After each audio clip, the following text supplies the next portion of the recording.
We are soon to celebrate the Holiday of Pesach, and of course, the great ritual of the Jewish tradition, the Seder. The word Seder means order.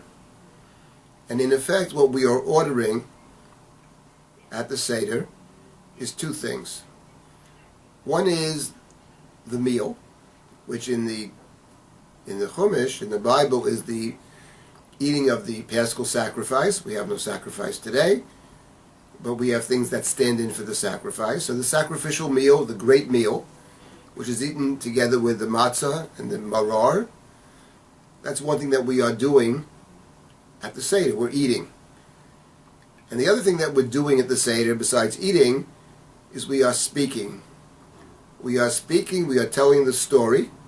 The Haggadah calls telling the story Sipur Yetziat Mitzrayim. And we are also reciting prayers of gratitude, prayers of thanksgiving and praise, Hallel. We say Hallel at the end of the first half of the Seder before we eat, and the remainder of Hallel after the meal. So we are eating, and the eating actually at the Seder begins with the Kiddush, which is the beginning of a meal. But then we don't eat the rest of the meal. We stop and we tell the story.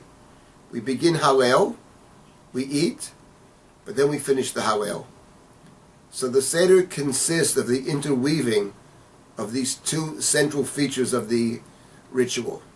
What we eat first, we stop, we speak, we stop, we eat, and we speak. And in truth, each of these two pieces of the Seder informs the other.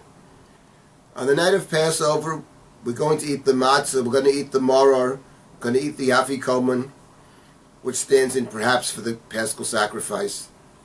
But we don't do these things till first we have spoken about them, understand their significance. On the night of Pesach, our practice is informed by study. We want to understand what we are doing.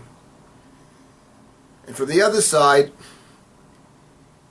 after we have studied, we then eat the ritual objects. We then eat the meal. We're saying something else. That one of, if not the primary purpose of study, is to understand what is necessary to do. And the study should not be isolated from, should not be separate from doing. Learning, studying, figuring out what we are obligated to do, what is our responsibility, should lead to practice. The practice should come out of the study, but the study should lead to practice. Talmud Torah is the way of thinking, a way of coming to a good understanding of what our responsibilities in this world are.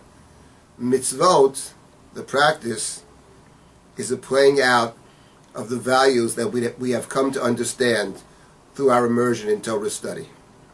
I wish everybody Chag Sameach.